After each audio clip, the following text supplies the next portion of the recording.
గత కొద్ది కాలంగా ఈ ప్రొక్యూర్మెంట్ ఏదైతే జరుగుతూ ఉందో తెలంగాణలో వడ్లు దేశంలో ఎక్కువ వండేది కొత్త ఏం కాదు. మనకంటే ఎక్కువ కేవలం పంజాబే పండుతుంది గత అనేక సంవత్సరాలలో. మనం నెంబర్ 1 ఉన్నాం, నెంబర్ 2 ఉంటాం. సో దీనికి కేసీఆర్ సంకల్ప గుద్దుకోవాల్సిన అవసరం ఏం లేదు. ప్రొక్యూర్మెంట్ ఎక్కువైనంత మాత్రాన అది ప్రతి సంవత్సరం అయ్యేది, ప్రతి పంట అయ్యేది. కేసీఆర్ ముఖ్యమంత్రి కాకంటే ముందు అదే పని ఉండే, ఆయన ఎమ్మెల్యే కాకుండా కూడా అదే పరిస్థితి ఉండే. సో కేసీఆర్ తెచ్చి ఎలగబెట్టింది ఏం లేదు. ఇక్కడ ఇవాళ మొట్టమొదటిసారి ఎన్నడూ లేని విధంగా తప్పు తాలు అనుకుంటా, తప్ప తాలు అనుకుంటా, ఇది తేమ అనుకుంటా ఈ తరుగు తీయటం ఏదైతే ఉన్నదో చాలా ఎక్కువ శాతం తెలంగాణలో ఈ కరోనా సమయంలో రైస్ మిల్లర్లు, ఈ టీఆర్ఎస్ నాయకులు, కల్వకుంట్ల కుటుంబము వీళ్ళందరూ ములాఖాతై రైతులకి ప్రొక్యూర్మెంట్ సెంటర్ల 5% తరుగు తీయడం, దాని తర్వాత రైస్ మిల్లులలో పోయినాక మళ్ళా అక్కడ తరుగు తీయడం, అంటే సుమారు 6 నుంచి 10% తరుగు తీయడం. ఇది రైతులకి భయపెట్టిస్తున్నారు. ఒక సైడు అకాల వర్షాలు వస్తున్నాయి, అమ్ముతారా లేదా, దింపితే దింపులు, లేకపోతే లేదు గింతే ఇస్తాం. ట్రాన్స్పోర్టేషన్ తక్కువ ఉన్నది, లారీలు తక్కువ ఉన్నాయి. ఇవన్నిటి కూడా రైతు అనేవాడు కోఆపరేట్ చేస్తున్నాడు. రైతులు అవుట్ ఆఫ్ ద వే పోయి వాళ్ళు బిక్కుబిక్కుమ అనుకుంటా వర్షం ఏడ పడుతుందో, మేఘాలు వస్తున్నాయి, ఆ టెన్షన్ అంతా తీసుకొని టార్పాలిన్లు టైంకి ఇవ్వలే, గన్ని బ్యాగ్స్ కొరత ఉన్నది. ఇవన్నీ కూడా వాళ్ళు ఓపిక బట్టి కోఆపరేట్ చేసి అయినా కూడా ప్రభుత్వం రైతు అన్నది అన్నదాతని చూడకుండా కూడా దాంట్లో కూడా పైసలు వేసుకపోదాము. రైస్ మిల్లర్లకి బై ప్రోడక్ట్స్ల పైసలు తగ్గినాయి, అది కూడా రైతు పొట్టని మీదనే ట్రాన్స్ఫర్ చేసుడు, అక్కడ కవర్ చేసుకుందామని. వాళ్ళకి టీఆర్ఎస్ వాళ్ళు ములాఖాత్ అవ్వడు, అనేక రకాలు వినబడుతున్నాయి. సంచికి 10 రూపాయలు అంటాడు ఒకడు, ఇంకేదో అంటాడు. కానీ ఓవరాల్గా తెలంగాణలో ఈ పంటకి ఇది ఒక పెద్ద, ఈ ప్రొక్యూర్మెంట్ అనేది చాలా పెద్ద స్కామ్గా మిగిలిపోతా ఉంది. కేంద్ర ప్రభుత్వం రాష్ట్ర ప్రభుత్వాన్ని నోడల్ ఏజెన్సీగా ప్రొక్యూర్మెంట్ కోసం పెట్టింది. వీళ్ళు ఎంత ప్రొక్యూర్ చేసి ఎఫ్సిఐకి ఇస్తే అంతకి డబ్బులు ఇస్తారు. కేంద్రం నుంచి ఎటువంటి రెస్ట్రిక్షన్ లేదు. ఎన్ని లక్షల టన్నులు వచ్చినా కూడా కేంద్రం కొంటది, ఏమాత్రం రెస్ట్రిక్షన్ లేదు. టీఆర్ఎస్ నాయకులు కొందరు 30% కొంటారా, 50% కొంటారా, 70% కొంటారా అని మభ్య పెడుతున్నారు. ఎటువంటిది అవసరం లే. మీ దొర ముఖ్యమంత్రి అయిన కాడికెళ్ళి ఏలాంటి వరకు 1 గ్రాము కూడా తక్కువ కొనలే, నువ్వు ఇచ్చిన దాంట్లో కొన్నాడు. కాబట్టి రైతుల్ని మభ్య పెట్టొద్దు. మన ముఖ్యమంత్రి మాట్లాడుకుంటా ఇది ఒకటే రాష్ట్రంలో ప్రొక్యూర్మెంట్ అవుతున్నదని పొంగనాలు కొడతా ఉన్నాడు. మొన్న రామ్ విలాస్ పాస్వాన్ గారు ట్వీట్ చేసిండ్రు, గోధుమలు ఎక్కడెక్కడ ప్రొక్యూర్ చేస్తున్నారు, ధాన్యం ఎక్కడెక్కడ ప్రొక్యూర్ చేస్తున్నారు. ఇవన్నీ కూడా మనం ట్వీట్లో చూసినాము, సోషల్ మీడియాలో నడుస్తూ ఉంది.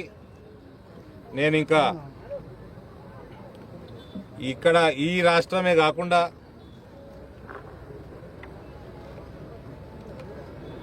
ధాన్యం కానీ గోధుమలు కానీ పంజాబ్లో 1 కోటి మెట్రిక్ టన్నులు, హర్యానాలో 47,65,000 మెట్రిక్ టన్నులు, ఉత్తరప్రదేశ్లో 8.73 లక్షల మెట్రిక్ టన్నులు, మధ్యప్రదేశ్లో 44 లక్షల మెట్రిక్ టన్నులు. ఇది గోధుమ లెక్క. వరి ఇంకా నడుస్తూ ఉంది కాబట్టి వరి కూడా పోయిన సంవత్సరం తెలంగాణ, ఆంధ్రప్రదేశ్, బీహారు, ఛత్తీస్గఢ్, చండీగఢ్, పంజాబ్ అన్నిటికంటే ఎక్కువ పోయిన పంట. పంజాబ్ నెంబర్ 1 స్థానంలో 1,08,00,000 మెట్రిక్ టన్నులు ధాన్యం అక్కడ కొనుగోలు చేసింది ఎఫ్సిఐ. తెలంగాణలో 50 లక్షల మెట్రిక్ టన్నులు, ఆంధ్రప్రదేశ్లో 38 లక్షల మెట్రిక్ టన్నులు, ఛత్తీస్గఢ్లో 39 లక్షల మెట్రిక్ టన్నులు. ఇవన్నీ కూడా పోయిన పంట. ఈ పంట ఇంకా నడుస్తూ ఉంది కాబట్టి పూర్తి లెక్కలు రాలేదు. కానీ పోయిన పంట 4,37,00,000 మెట్రిక్ టన్నులు కొనుగోలు అయితే ఈ పంట దానికంటే ఎక్కువనే వేస్తున్నది కేంద్రం. అది కూడా అఫీషియల్గా నాకు చెప్పిన వాళ్ళు. కాబట్టి కేసీఆర్ గారు ఏం ప్రత్యేకంగా చేసేదేం లేదు. ఈ ధాన్యం ఎక్కువ పండినందుకు, ప్రొక్యూర్ అయినందుకు కేసీఆర్ చేసిన ఘనకార్యం ఏం లేదు. ఇది రైతన్నలు కష్టపడి కల్టివేట్ చేసిన ధాన్యం. వాళ్ళకి ఎట్టి పరిస్థితిలో ఈ తరుగన్న తీయకుండా 2% కంటే ఎక్కువ ఉంటుంది వీల్లేదు. ఈ కరోనా సమయాన్ని ట్రాన్స్పోర్ట్ తక్కువ ఉంది, లేబర్ తక్కువ ఉంది, ఈ ఇష్యూస్ ఉన్నాయి. దాన్ని అడ్వాంటేజ్గా తీసుకొని రైతుల పొట్టగొడతా ఉన్నారు. లేబర్ ఛార్జీలు పెంచినా కూడా రైతు కోఆపరేట్ చేస్తున్నాడు. ఈ సమయంలో కూడా కరప్షన్, విపరీతమైన కరప్షన్ చేయడం ఇది చాలా బాధాకరం. మన దగ్గర సాతారం గ్రామము, నిన్న నేను సోషల్ మీడియాలో కూడా పెట్టినా ఇందాక, ఈ రిసీట్లు కూడా ఉన్నాయి మా దగ్గర. ఈ రిసీట్లు కూడా సోషల్ మీడియాలో పెట్టిన. అప్ టు 10%, 5 నుంచి 10% దాకా గ్రామాల పేర్లు చెప్పు. సాతారం ఒకటి, నడికోడ ఒకటి, మొగిలిపేట ఒకటి, మోహన్ రావుపేట ఒకటి. ఇవన్నిట్లో కూడా రైతులు మాట్లాడింది, వాళ్ళ రసీదులన్నీ కూడా సోషల్ మీడియాలో పెట్టినాను. మీకు కూడా అదే వాట్సాప్ సర్క్యులేట్ చేస్తాను. కలెక్టర్ గారికి ఇదివరకు 2-3 సార్లు మాట్లాడినా నేను. జగిత్యాల్లో చాలా ఎక్కువ ఉంది. నేను చాలా బాధతో చెప్పాల్సి వస్తుంది కలెక్టర్ గారికి. నిజామాబాద్లో మేము ఇన్వాల్వ్ అయ్యి food corporation of India complaint చేసి కన్సర్న్ మంత్రికి కూడా కంప్లైంట్ చేసినాక వాళ్ళు 3-4 సార్లు టీములు పంపిండ్రు. నిజామాబాద్లో కలెక్టర్ గారు కూడా కొంచెం స్ట్రిక్ట్ యాక్షన్ తీసుకోవడం జరిగింది. కాబట్టి అక్కడ 4%, మా అంటే 4 to 5% rice mill, procurement centre అన్ని కలిపి, అది కూడా అన్యాయమే. సరే, కరోనా ఈ విపత్తి సమయంలో దీనికంటే ఎక్కువ మేము కూడా రాజకీయం చేయదలుచుకోలేదు. కానీ జగిత్యాల జిల్లా చాలా ఘోరంగా ఉన్నది. కలెక్టర్ గారి రిపీటెడ్ రిక్వెస్ట్ల తర్వాత కూడా ఇంత ఘోరంగా ఉన్నది మంచి పద్ధతి కాదు. కలెక్టర్ గారు స్ట్రిక్ట్ యాక్షన్ తీసుకోవాలా. ఎట్టి పరిస్థితిలో ఈ టీఆర్ఎస్ ప్రభుత్వానికి ప్రెషర్కి లొంగి ఇది ఇంకేమైనా చేసుకోను, కానీ రైతు పొట్ట కొట్టడం మాత్రం ఇది చాలా అభ్యంతరకరం, దురదృష్టకరం. పసుపు రైతులు కనబడుతున్నారు నాకు ఇక్కడ. పసుపు రైతులు కనబడతా ఉన్నారు. మార్కెట్ యార్డ్లు ఓపెన్ చేయండి. నిజామాబాద్ మార్కెట్ యార్డ్ ఓపెన్ చేయమని రిక్వెస్ట్ పెట్టడం జరిగింది. ఇక్కడ ప్రభుత్వానికి అనేక సార్లు చెప్పినాను. మా ప్రశాంత్ రెడ్డి గారికి పనికి మాలిన రాజకీయాలు చెప్తాడు, రైతు సమస్యలు మాట్లాడదామంటే మార్వాడి లెక్కలు చెప్తున్నాడు, ఇంట్రెస్ట్ ఇంత అవుతున్నదని. ప్రొక్యూర్మెంట్ చేసి ఏవయా స్వామి అంటే అది కూడా చేతనే. గని బ్యాగులు తెచ్చుడు చేతనైతే లేదు, టార్పాలిన్లు తెచ్చుడు చేతనైతే లేదు. ఏమనంటే అబద్ధాలు. ఎఫ్సీఐ కొంటదో కొనదో. నువ్వు మంత్రి లేనప్పుడు కూడా కొన్నది ఎఫ్సీఐ, నువ్వు మంత్రి ఇప్పుడు ఉన్నవి కూడా కొంటున్నది ఎఫ్సీఐ, నువ్వు రేపు ఉండవు కూడా, అప్పుడు కూడా ఎఫ్సీఐ కొంటుంది. 1 గ్రామ్ కూడా కట్ చేయదు. అది దేశం మొత్తం ఒకటే పాలసీ. రైతులను మభ్యపెట్టుడు బంద్ చేయండి.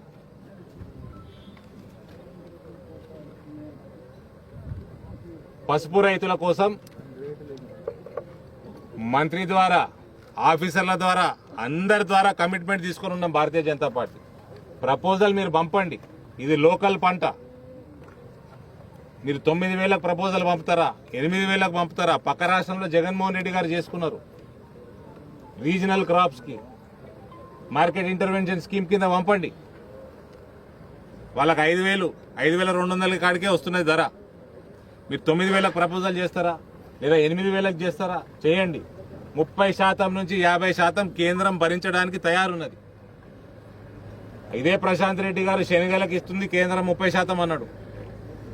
ప్రొద్దుతిరుగుడికి ఇస్తున్నది 30-40% అన్నాడు. మరి పసుపుకు కూడా ఇస్తాం 30 నుంచి 50%. అనేక సార్లు నేను ఎంపీగా చెప్పిన, కేంద్రం జాతీయ పంటలు ధాన్యం కానీ గోధుమలు కానీ ఇటువంటి పంటలకి కేంద్రం స్కీమ్ తెచ్చి ఎంఎస్పీ కింద ఇస్తున్నది. ఎక్కడెక్కడ 100% కొనగలుగుతుందో 100% కొంటున్నది. పెద్ద పంటలన్నీ కోట్ల మెట్రిక్ టన్నులు ధాన్యాన్ని గోధుమలని ఇవన్నీ కూడా ఫుడ్ గ్రెయిన్స్ కొంటున్నది. చిన్న పంటలకి మీరు ప్రపోజల్ పంపాలా. కేంద్రం 30 నుంచి 50% ఇస్తా అన్నాక పసుపు రైతులకి మీ ఇబ్బంది ఏంది? ప్రపోజల్ పంపడానికి ఇబ్బంది ఏంది? మీకు మెగా కృష్ణారెడ్డి గారి పర్మిషన్ కావాలన్నా ఫండ్ డైవర్షన్కి? పసుపుకి ఇంత పోతుందని కాళేశ్వరంకి వెళ్ళి మీకు ఎవరు పర్మిషన్ కావాలా? ఇక్కడ ఏం దాగుడు లేదు. ఇవాళ రేపు మీ ముఖ్యమంత్రి సోషల్ మీడియాని అందుకే తిడతాడు. మీ finance secretary Megha Krishna Reddy, finance మంత్రి మెగా కృష్ణారెడ్డి, ఫైనాన్స్ మొత్తం ఎటు తిరగాలన్నా మెగా కంపెనీ, మున్సిపల్ మంత్రి డాక్టర్ రామేశ్వర రావే, రెవెన్యూ మంత్రి డాక్టర్ రామేశ్వర రావే. ఎక్కడ పోతున్నది ఇది? ప్రభుత్వం ఏడిపోతున్నది. రైతు కంట తాడి పెడుతుంటే కళ్ళకు కనబడతలేదా? కళ్ళు నెత్తికెక్కినాయా టీఆర్ఎస్ ప్రభుత్వానికి? అందులో డబ్బులు ఇవ్వాలి. 3 నెలలు అవుతుంది కొని. ఇప్పటి వరకు రైతుల అకౌంట్ల వల్లే వాళ్ళే తీసుకోలేరు. రిసిప్ట్లు అకౌంట్లు కూడా తీసుకోలేరు. అందులో డబ్బులు 21,000 22,000 కోట్లకి టెండర్ పిలుచుకుంటాడు. ఈ కరోనా సమయంలో 3 నెలలు అయింది కందులకు పైసలు రాలేదని చెప్తున్నారు రైతులు. ఇది పరిస్థితి ఉన్నది. టోటల్ అప్పుల పాలు చేసిండు. 2-3 బిజినెస్ వాళ్ళు ఈయన కలిసి రాష్ట్రాన్ని మొత్తం ఇంత దారుణంగా ఇంత దిగజారిపోయిన ప్రభుత్వం నడుపుడు కేవలం కల్వకుంట్ల చంద్రశేఖరరావుకి దక్కింది. ఇప్పటికన్నా అడుగుతా ఉన్నాం, కోరుతా ఉన్నాం, చేతులు జోడించి రిక్వెస్ట్ చేస్తా ఉన్నాం. దయచేసి రైతులకి న్యాయం చేయండి. 2% కంటే ఎక్కువ తరుగు తీస్తందుకు వీలు లేదు. సర్టిఫికెట్లు ఇష్యూ చేస్తలేరు. కలెక్టర్ గారిని అడిగితే ఖచ్చితంగా ప్రొక్యూర్మెంట్ సెంటర్లో సర్టిఫికెట్ ఇష్యూ చేస్తాము, దాని తర్వాత రైస్ మిల్లా 1 గ్రామ్ కూడా కట్ చేయడం చెప్పిండు. ఆయన చెప్పడానికే సరిపోతుంది. ఇక్కడ ఇంప్లిమెంట్ అయితే అయితలేదు. ఇక్కడ కుల్లా అడుగుతూనే ఉన్నాం ఆఫీసర్లని, సర్టిఫికెట్లు ఇష్యూ చేస్తలేరు. ఇంత ఓపెన్ గా కరప్షన్ ధాన్యం మీద రైతుల మీద ఇది చేయడం కేవలం తెలంగాణకి దక్కింది ఈ ఘనత.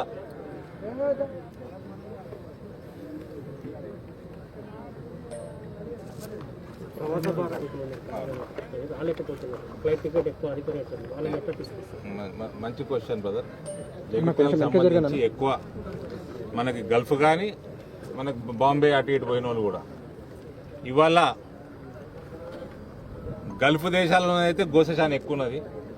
కనీసం వాళ్ళ డేటా కూడా ఇలాంటి వరకు ప్రభుత్వం దగ్గర లేదు. ఎన్ఆర్ఐ సెల్లులు 500 కోట్లు అనేక వాగ్దానాలు చేసి తుంగలు దొక్కేసిన విషయాలు ఇవన్నీ పాత విషయాలు పక్కకు పెట్టుండ్రి. ఇవాళ కేంద్రం నుంచి మాట్లాడడం జరిగింది. వాళ్ళు ఎంబసీ ద్వారా ఒక 10 days బ్యాక్ అప్లికేషన్లు కూడా ఇవ్వడం జరిగింది. ఆన్లైన్లో అప్లికేషన్ నింపి దయచేసి డేటా మీరు ఎవరెవరు రాదలుచుకున్నారో వాపసు ఎంబసీకి చెప్పండి. కానీ ఇప్పుడున్న పరిస్థితుల్లో చాలా ఆలోచన చేసి ఇక్కడ కూడా క్వారంటైన్ సెంటర్ల పరిస్థితులను చూసి, ఇక్కడ కూడా ప్రజల పరిస్థితులను చూసి, ఎందుకంటే సౌదీలో మన యుఏఈలో కూడా కేసులు చాలా ఎక్కువ ఉన్నాయి. మన దేశం కంటే కంపారిటివ్లీ రేషియో వైజ్ చూస్తే చాలా ఎక్కువ వస్తున్నాయి. కాబట్టి అన్ని జాగ్రత్తలు ఇక్కడ లోకల్ కూడా చూసుకుంటూ కేంద్రం చేయగలిగిందంతా చేస్తా ఉన్నది. ఫ్లైట్లు ఆపరేట్ చేయడం మొదలుపెట్టింది. దయచేసి మీరు రిజిస్టర్ చేసి పెట్టుకోండి. వృద్ధులు, పిల్లలు కలిగిన వాళ్ళు, ఇటువంటి కొన్ని సెన్సిటివ్ కేసెస్ని ముందు ట్రాన్స్పోర్ట్ చేస్తూ ఉన్నారు వాళ్ళు. ఇది గల్ఫ్ దేశాలకు సంబంధించి అయితే ఇక బాంబేలో మన దగ్గర నుంచి మన జిల్లాల దగ్గరికి కరీంనగర్, జగిత్యాలు, నిజామాబాద్ జిల్లాలు ప్రత్యేకంగా లక్షల మంది బాంబేలు ఉన్నారు. వాళ్ళకి తిండి లేదు, తిప్పలు పడతా ఉన్నారు. ఓ 10x10 రూమ్లో అనేక మంది ఉంటున్నారు. నాకు 100 మంది ఒకటే టాయిలెట్ వాడుతున్నట్టు సమాచారం వస్తుంది. ఇంత ఘోర పరిస్థితుల్లో కేంద్రము వీళ్ళందరినీ పట్టించుకోమని తెలంగాణకి వేరే దగ్గరికి వెళ్ళి ఇక్కడికి వచ్చిన వాళ్ళకి 599 కోట్ల రూపాయలు మైగ్రెంట్ లేబర్కి వండిన భోజనం కానీ డ్రై ఫుడ్ కానీ ఇవ్వమని చెప్పి 599 crores ఇచ్చింది. అందులో ఫస్ట్ ఇన్స్టాల్మెంట్ 224 crores ఇచ్చింది. మీరు అందరు ఇప్పుడు వినండి, మంచి ప్రశ్న అడిగిండు. ఇలా 1500 రూపాయలు కేసీఆర్ ఇస్తా అన్నాడు, అందరికి ఇస్తాన్నాడు కదా, కొందరికి ఇచ్చిండు, ఇంకా చాలా మందికి రాలే, కొందరికి ఏడుకెళ్ళి ఇచ్చిండు కూడా చెప్తా నేను. ఈ భోజనం పెట్టండి, ఈ మొత్తం లాక్డౌన్ పీరియడ్లో అని 599 కోట్లు ఇస్తే స్టేట్ డిజాస్టర్ రిలీఫ్ ఫండ్ కింద అందులోకెళ్ళి 224 crores ఫస్ట్ ఇన్స్టాల్మెంట్ రిలీజ్ చేస్తే కార్డు లేని వాళ్ళకి, కార్డు ఉన్న వాళ్ళకి కాదు, కార్డు లేని వాళ్ళకి 500 రూపాయలు ఇచ్చి చేదులుపుకున్నాడు.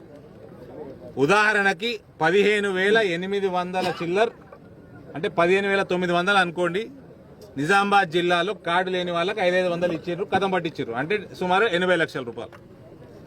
మిగిలిన ఈ 1500 ఏదైతే ఈయన ప్రామిస్ చేసిండో, ఈ సెంటర్ ఇచ్చిన స్టేట్ డిజాస్టర్ రిలీఫ్ ఫండ్ డబ్బులు 1500 చొప్పున ఇస్తున్నాడు. అదే కాకుండా Covid hospitals, health care systems develop చేసుకోమని, క్వారంటైన్ సెంటర్స్ కానీ హాస్పిటల్స్లో ఎక్కడైతే పాజిటివ్ కేసులను పెడుతున్నారో ఇవన్నిటి కూడా డెవలప్ చేసుకోమని దేశవ్యాప్తంగా 15,000 కోట్ల రూపాయలు కేంద్రం ఇచ్చి ఫస్ట్ ఇన్స్టాల్మెంట్ కింద మన రాష్ట్రానికి 250 కోట్లు ఇచ్చింది. ఆ ఫండ్ కూడా 1500 రూపాయలు ఇస్తున్నాడు. కేసీఆర్ దగ్గర నయా పైస లేదు, ఏ రూపాయి ఎవ్వడికి ఇస్తలేడు, 12 కిలోల బియ్యం ఇస్తలేడు. కేంద్రం అదనంగా నెలకి 5 కేజీల బియ్యం ఇచ్చేదే అదనంగా గదే, కిలో పప్పు ఇచ్చేదే అదే. రాష్ట్రం నుంచి నయా పైసా వస్తలేదు. ముస్లిం సోదరులు తినే ప్రతి ముద్దల ప్రతి బియ్యపు గింజ కూడా కేంద్రాందే, పీడిఎస్ సిస్టంలో, రేషన్ కార్డు సిస్టంలో. ఈ బాంబేలో ఉన్న వలస కార్మికులు మనోళ్ళు ఎక్కడ పోయినరో, మన రాష్ట్రానికే 599 కోట్లు వస్తే మహారాష్ట్రకి 1000 కోట్ల పైన వచ్చి ఉంటాయి. అక్కడ ప్రభుత్వం మిమ్మల్ని జాగ్రత్తగా చూసుకోవాలా, మీకు అట్లీస్ట్ 2 పూటలన్నా రోజుకి భోజన సదుపాయాలు ఏర్పాటు చేయాలా. ఏం చేస్తలేరు, పోనీ చేస్తలేరు పాపాత్ములు. కనీసం ట్రైన్లు పెట్టుకోమని చెప్పింది, ట్రైన్లు పెడుతుంటే ట్రైన్లలో ఫిజికల్ డిస్టెన్సింగ్ మెయింటైన్ చేయాలా. అంటే 33% కంటే ఎక్కువ టికెట్లు అమ్మరు, నాకు తెలిసి మ్యాక్సిమం 33% అమ్ముతారు. 67% ట్రైన్ ఖాళీగా ఉంటుంది, బోగి ఖాళీగా ఉంటుంది. వచ్చిన వాళ్ళకి ఫ్రీ భోజన సదుపాయాలు కేంద్రం చూస్తున్నది. ఈ 67% ఖాళీగా ఉన్నది, ఏదైతే టికెట్లు ఖాళీ పెట్టి ట్రైన్ నడుపుతున్నారో దాని భారం కూడా కేంద్రం తీసుకుంటున్నది. రైలు ఎక్కిన వాళ్ళకి మాస్కులు కేంద్రం ఇస్తున్నది. ఇవన్నిటి ఖర్చు, ఆ రైలు నడిపే ఖర్చుల 85% ఈ ఖాళీ సీట్లు అనుకోండి, ఖాళీ భోగిలు అనుకోండి, మాస్కులు అనుకోండి, ట్రావెల్ చేసే వాళ్ళకి భోజనాలు అనుకోండి, ప్లస్ రైలు నడవనీకే ఎంత స్టాఫ్ కావాలో అవన్నీ అనుకోండి, ఇవన్నిటికి కూడా 85% ఖర్చు దీనికి అవుతున్నది. రాష్ట్రాలకి కేవలం 15% పెట్టుకోమని చెప్పింది. అంటే మనకి బాంబే, తానే, భివండి ఈ ప్రాంతంకి వెళ్ళి మనకి ఎక్కువ లింకు. ఆడికి వెళ్ళి ట్రైన్ పెట్టుకోవాలంటే కేసీఆర్ మహానుభావుడు ఆడ ఉద్ధవ్ ఠాక్రే తోటి మాట్లాడుకొని ఇద్దరు కలిసి 15% ఖర్చు బేరు చేసుకుంటే అక్కడి నుంచి వేల సంఖ్యలో మనకి వాపస్ ఇళ్లలోకి వస్తారు. 15% కూడా మళ్ళీ ఈ మెగా కంపెనీ వాళ్ళు, మై హోమ్ కంపెనీ వాళ్ళు పర్మిషన్ ఇస్తున్నట్టు లేదు ట్రాన్స్ఫర్కి, ఫండ్కి. ఇంత దారుణంగా తయారైంది. ఇటువంటి ప్రభుత్వంలో మనం అందరం బతుకుతున్నాం. ఇయ్యాలటి రోజు కూడా ఈ ప్రభుత్వం ప్రజల్ని కాపాడకపోతే మరి ఎన్నడూ కాపాడుతుంది? మళ్ళా ప్రెస్ మీట్ పెడతాడు, తిట్ల పురాణం తిడతాడు అందరినీ. చేసే పాపం అంతా కేసీఆర్.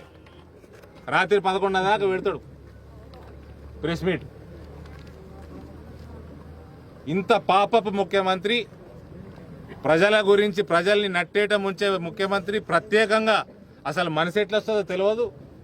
రైతులకి ఇంత దారుణంగా ఇవాళ ప్రొక్యూర్మెంట్ చేసి వాళ్ళ పుట్ట కొడుతున్న ముఖ్యమంత్రి భారతదేశ చరిత్రలో ఎవడు లేడు, ఎన్నడూ లేడు. ఎవడు వస్తాడని కూడా నేను అనుకోరు. అడిగిన ప్రశ్నలకు జవాబు చెప్పవే అంటే తిట్ల పురాణం పెడతాడు. 3 నెలల కింద మీద చేసారు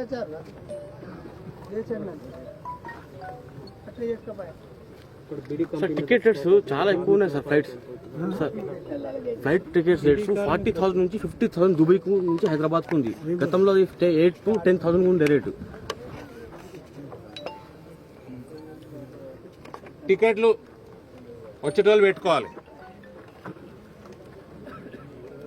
నేను రైలుకి ఎట్లయితే 85% ఖర్చు కేంద్రం తీసుకుంటుందన్నాను, ప్లేన్లకు కూడా గంతే శాతం కేంద్రం తీసుకుంటుంది. ఖాళీ ఫ్లైట్ రావాలా, 70% ఫ్లైట్ ఖాళీగానే ఉండాలా, ఆ ఖర్చు అంతా కేంద్రం తీసుకుంటున్నది. అరే భాయ్సాబ్, కేసీఆర్ భాయ్సాబ్, మీకు 600 కోట్లు మైగ్రెంట్లకు ఇవ్వమంటున్నారు కదా, ఆ దొంగతనంగా వైట్ కార్డ్ హోల్డర్లకి అత్త సొమ్మాలుడు దానం అన్నట్టు ఇచ్చే బదులు ఈ మైగ్రెంట్ వాళ్ళకి పెట్టు, టికెట్లు కొని. 600 కోట్లు తెలంగాణ కంటే మామూలు విషయం కాదు. నీ దగ్గర డేటానే లేకపోయా, డేటా ఉంటే కదా నువ్వు చేసేది. 4 కోట్లు ట్రైన్కి ఇస్తే దాన్ని ఏదో పెద్ద ఈయన ఏదో పెద్ద త్యాగం చేసినట్టు చెప్పుకుంటున్నాడు మొన్న ప్రెస్ కాన్ఫరెన్స్. సిగ్గుండాల ముఖ్యమంత్రికి. 4 కోట్లు ఇచ్చినట్టు ఒక ట్రైన్కి, దానికి ఏదో పెద్ద త్యాగం చేసేసినట్టు. ఆ 4 కోట్లు కూడా ఏడుకెళ్ళి వచ్చినాయి, 599 వెళ్ళి వచ్చినాయి, కేంద్రం ఇచ్చిన దానికి వెళ్ళి వచ్చినాయి. ఇంత దుర్మార్గుడు ఏ రాష్ట్రాన్ని కూడా ఎప్పుడు కూడా నా భూతో నా భవిష్యత్, అటువంటి ముఖ్యమంత్రి ఇవాళ ఉండడం ఇక మన కర్మ, అది మనం చేసుకున్న కర్మ. Thank you. బీడీ కార్మికులది కూడా కేంద్రం నుంచి పూర్తిగా గ్రీన్ సిగ్నల్ ఉన్నది. మా వైన్ షాప్లు ఓపెన్ చేసుకున్నాడు కదా ముఖ్యమంత్రి, వైన్ షాప్లు ఓపెన్ చేసుకున్నాడు కదా, మరి బీడీ కార్మికులు ఎందుకు ఓపెన్ చేయడు? ఓపెన్ చేయమన్నారు. కేంద్రం ఎప్పుడో ఇచ్చే, చాలా రోజులు ఇచ్చి ఫస్ట్ ఫేజ్ ఆఫ్ లాక్డౌన్ తర్వాత ఇచ్చేసింది రిలాక్సేషన్. మీ రాష్ట్రంలో కేసీఆర్ మనోడు తెలుసో లేదో ఆయనకి, ఫామ్ హౌస్ ఉండి తెలియదు. మనందరికీ ఫిజికల్ డిస్టెన్సింగ్ కరోనా సమయంలోనే, ముఖ్యమంత్రి గారికి సోషల్ డిస్టెన్సింగ్ ప్రతిరోజు ఉంటుంది. కరోనా ఉన్నా ఉంటుంది, ఉండకుండా ఉంటుంది, ఫామ్ హౌస్లో ఉంటాడు, సొసైటీకి దూరం ఉంటాడు. ఎప్పుడు పూర్తి ముఖ్యమంత్రి ఉన్నంత కాలం సోషల్ డిస్టెన్సింగ్ మెయింటైన్ చేస్తున్నాడు. ఇటువంటి వాళ్ళకి ప్రజలది ఇబ్బందులు ఏర్పడవు. ఆయనకి చెప్తందుకు ఏ మంత్రులు ఆయనకి చెప్పే ధైర్యం చేయరు. పసుపు రైతుల విషయంలో ఇప్పుడు ప్రత్యేక చొరవ తీసుకుని కేంద్రం కొనొచ్చు కదా, రాష్ట్రం నుంచి ఇబ్బందులు ఉన్నాయని. కేంద్రము రీజనల్ పంటలకు ప్రత్యేక శ్రద్ధ చూపలేదు. ఒక్క రాష్ట్రానికి చూపిస్తే, 2 జిల్లాలకు చూపిస్తే, దేశవ్యాప్తంగా అన్ని జిల్లాల చిన్న చిన్న పంట రైతులందరూ కేంద్రం మీదకి వస్తాయి. ఇక్కడ ఏం సమస్య ఉన్నది, ఈ జిల్లాల ఈ పసుపు రైతుకి ఏం సమస్య ఉన్నది, ఇక్కడ ప్రభుత్వం కేంద్రానికి పంపాల ప్రపోజల్. ఎంతకి వండుతున్నది, ఎంత ధర వస్తున్నది, ఎంత ఇస్తే రైతుకి గిట్టుబాటు అవుతుంది, దాంట్లో మీ సహాయం కోరుకుంటూ లెటర్ పంపాలా. ఈయన పంపడు. అనేక సార్లు చెప్పినాం, వస్తే 30 నుంచి 50% వరకు ప్రపోజల్ పట్టి చదివి మేము ఈ 30 నుంచి 50 మధ్యలో మేము హెల్ప్ చేస్తామని కేంద్రం చెప్పింది. చెప్పినాక కూడా ఈయన ప్రపోజల్ పంపకపోవడం, ఇక దీన్ని మీరే ఆలోచన, రైతులే నిర్ణయం చేసుకోవాలి దీని మీద. మద్దతు ధర ఇప్పిస్తా అన్న, మద్దతు ధర ఇంత ఇప్పియాలన్నది ఇడికెళ్ళిపోవాలి ప్రపోజల్. ఇప్పుడు మద్దతు ధర వరికి ఇస్తుందా బ్రదర్? వరికి కేంద్రం ఇస్తుంది కదా. జాతీయ పంటకి కేంద్రం నిర్ణయం చేసి, ఈ ప్రాంతీయ పంటకి రాష్ట్రం నిర్ణయం చేసి పంపాలా, పైసలు ఇస్తారు వాళ్ళు. ఇవన్నీ మీ ఇబ్బంది నాకు అర్థమవుతుంది, ఈ ఇబ్బంది వస్తుందని నాకు తెలుసు. నేను అందుకనే మీది నవంబర్ కల్లానే మాట్లాడి క్లియర్ చేసి, నవంబర్కి వెళ్ళి మాట్లాడుతున్నా. 6 నెలలు అవుతుంది నేను మాట్లాడుతున్నా ప్రపోజల్ పంపమని. ప్రపోజల్ మాత్రం తయారు చేయలేదు. 6 నెలల నుంచి పంట కోతలు రాకంటే 2 నెలల ముందు నుంచి చెప్తా ఉన్నా, ప్రపోజల్ ఇడికెళ్ళి పోవాలా, ఈ పలానా స్కీమ్ కింద పోవాలా అని. కానీ వీళ్ళు మాత్రం పంపుతలేరు. వాళ్ళకి మనసు వస్తలేదు. పైసలు కాళేశ్వరంకి వెళ్ళి కాళేశ్వరం తక్కువైతే రైతులకు ఎక్కువ పోతాయని వాళ్ళ బాధ. ధన్యవాదాలు.